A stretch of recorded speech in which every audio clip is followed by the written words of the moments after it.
Good morning, everybody. Welcome to the class Buddhism 305, Buddhism in East Asia, Buddhism in East Asia. Today is the first day of the spring quarter, 2023, April 3rd, 2023, the first session, first class of the quarter. I hope you all are doing great, and this is a Buddhism 305 undergraduate course. So hopefully you must have received your syllabus outline, plan that we are going to cover in this class, the schedule. As usual, those of you who have taken classes before with me, you know the procedure, you know the usual practice. So you will be getting the lecture as usual, and then you have to listen to the lecture and do your homework. Special emphasis is given to the homework. And then you have two tests, a midterm and final exam. So all those will take into account for your final grades. Homework is so important, special. You have to do every week the homework, assigned homework. Those will be emailed to you as usual. Those of you who are familiar with the school and you know how it is being done. So be prepared for those things. So this class is what is this class? That's what I'm going to talk a little bit today. This class is about, as the title suggests, Buddhism in East Asia. When it say East Asia, we are specifying certain geographical area. As you may know, Buddhism arose in India. Buddhism began in India. So we are not talking too much about India, but we pay attention to Indian Buddhism to a certain extent to get the background. Before you jump into the subject, you need to have the background knowledge on what Buddhism is, the main features of Buddhism, and we will be looking at basic Buddhist teachings to a certain extent, because this is not a Buddhist philosophy class. So we will be just overviewing basic fundamental principles of Buddhism. And then it will be easier for you to understand how those principles, how those basic tenets or basic teachings applied into the day-to-day life of East Asian cultures. When we say East Asia, usually we are focusing on China, Japan, Korea, and a little bit of Vietnam. But maybe if we have enough time, we will cover that area too. But basically, China, Japan, and Korea. I don't know how many of you are from those countries. Maybe a lot here. I cannot see anybody of you. So anyhow, so to become familiarized with the cultures and the impact of Buddhism on these nations, on these countries, China, Japan, and Korea. Basically, that's East Asia. So we'll be looking at India to a certain degree, because that's where the roots are. That's where the Buddhism That's where Buddhism started. So we have to look at that culture first, and then how the transmission took place from India to China, and from China to Japan and Korea. So roughly speaking, it is usually said that Buddhism transmitted to China. Transmission of Buddhism to China occurred in the 1st century CE. You know, CE, Common Era. The 1st century CE, China received Buddhism from India. Okay, and then after that, 4th and 6th centuries, 4th and 6th, during 4th and 6th centuries, Buddhism was transmitted to Japan and Korea. So this is a big population-wise, these 3 countries, very big population, and nowadays, of course, very rich culture. All these 3 countries, you have to look at that way. The cultural setting of China, Korea, and Japan, or East Asia, is very rich and diverse. And our aim in this class is to look at that diversity, that multiplicity of things, how those things are influenced by Buddhism.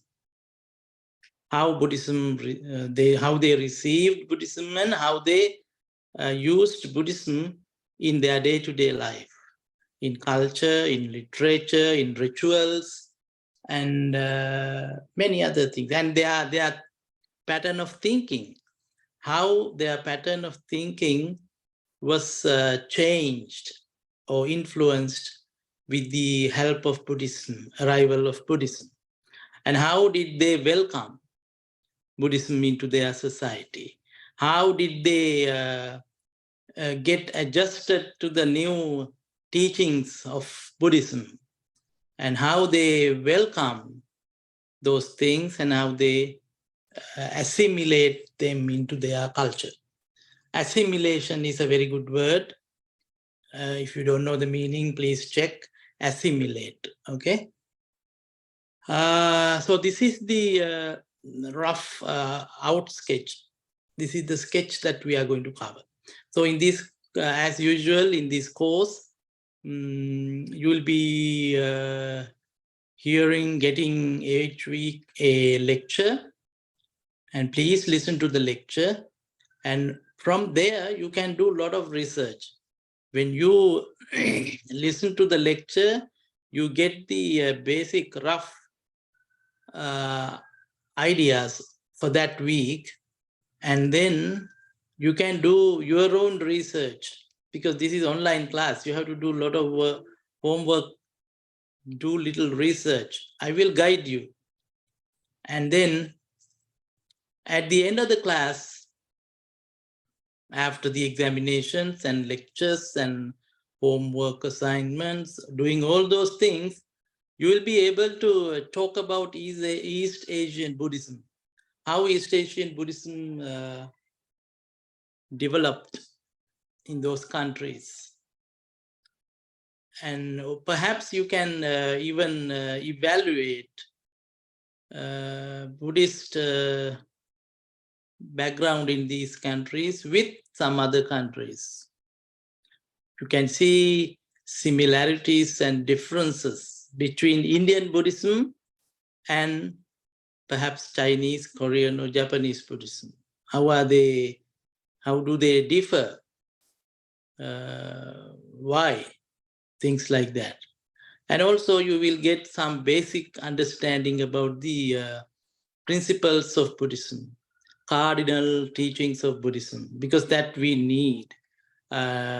Tomorrow's class, not tomorrow, next week class, we'll be looking at some of those early Buddhist teachings and how they are, they are there in the Eastern culture still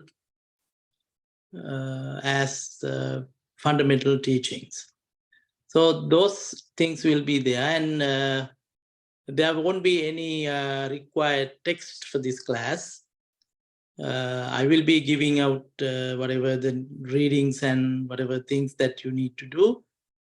And as usual, we will be having our marking scheme is like we have 40% for homework. So 40% is quite a bit. So you have to do homework. If you do not do homework, you will lose 40%, which means that you fail the class. So don't allow that to happen. So 40% is big. So please do your homework and submit them within the week. You have a whole week to submit your homework. And especially make sure that you write your name. Every time I say this thing, but students forget to put their name, write down their name. If you do not write down your name in your homework, then homework has to be in Word format, Microsoft Word format. So please write down your name. Then only I can recognize you. Then only I can count how many people submitted their homework. So do that. That's the usual practice. Homework, and then we will be having the midterm examination in May. Let me see. Yeah, May 8th. May 8th. That means 5 weeks from now. May 8th, we'll be having the midterm examination, and then the final exam will be on the last day of the class, which is June 12th. So May 8th and June 12th, write down, those are D days, okay? So remember those 2 days. You have to do the tests, exams. Other than that, in the syllabus is self-explanatory, everything. Final exam and the midterm exam, you will get 30% of the total marks, total grades. So 30%, 60%, and then plus 40% for your homework. That will make 100%. So that's how the class is planned. If you have any more suggestions, if you think that you have to cover this area and I would like to know about this thing or whatever, then let me know. I will accommodate your needs. If you need to talk, if you need to know more about something other than whatever I have given in the syllabus, let me know. I can adjust it. I can, anything is possible. So let me know that. And that is our academic schedule. That's the plan. Only thing is one more thing that we have to remember, that we will not have class on May 29th. That's also important date. May 29th, Memorial Day, I think. So we will not be having a class on that day. Other than that, every other Monday, all other Mondays will be our class up until June 12th. Okay? I think, I hope that's clear. And let's discuss a little bit about the Buddhism in East Asia. This is only a rough, just background information. As you may know, Buddhism arose in India. Buddhism started in India in the 6th century BCE. You know the difference between BCE and CE, Common Era, and before the Common Era. So before the Common Era means before 6 centuries before the usual common era.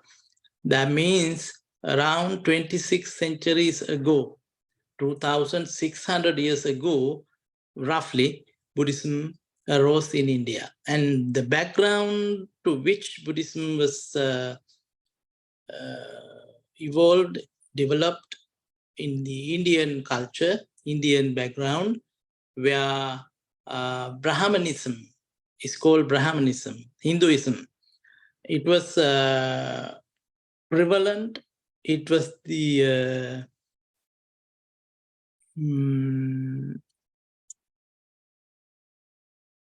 existing religion and philosophy.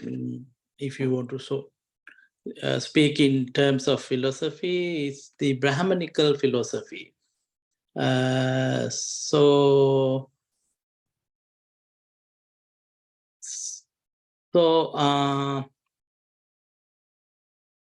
in that background, the society was hierarchical.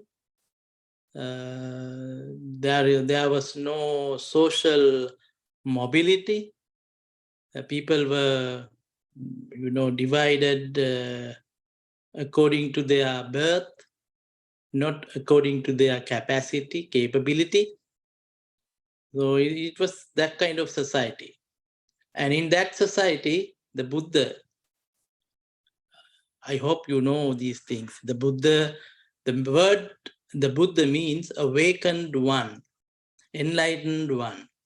If you go through his life story, you know that at the age of 35, Buddha attained something called enlightenment. After attaining enlightenment, he was called the Buddha. Other than that, his proper name is not Buddha. His proper name was Siddhartha, right? Siddhartha Gautama. Commonly known as the Buddha after he attained that spiritual power called enlightenment. So afterwards, he spent 45 long years in teaching whatever the things that he understood. He shared his wisdom, his knowledge with his disciples, students, and then that's how Buddhism, what we call Buddhism today, was just started like that. So don't ever think that Siddhartha Gautama, he wanted to introduce a religion called Buddhism. No. Later we call it Buddhism. Later we found his teachings and we named it as Buddhism. Okay? Other than that, Siddhartha Gautama, he did not say, oh, I'm teaching you Buddhism. No. Later we are the people who framed. We means not me, but later people, later in the history, we recognized his teachings as Buddhism. And in the Indian history, Buddhism, some very special king in India, we will be looking at him, Asoka. During his lifetime, he helped to disseminate, he helped to spread Buddhism among other countries in the Asia as well as in the West. So his contribution to the spread of Buddhism in the Buddhist history is immense. So we'll be looking at him because how his spread, how his kind of propagation of Buddhism helped Buddhist teachings to be spread out. And then in the 1st century CE, that means around after like 500, 600 years later, Chinese Chinese people received Buddhism. And afterwards, it developed in China in many different ways, creating new traditions, new schools of Buddhism. And in Korea and Japan also the same thing. So this is very, very big areas. We are covering as much as we can, and be prepared then. I won't be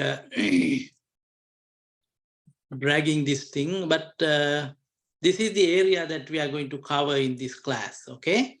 So with that note, I will wind up today. And then hope you can do little research on East Asia.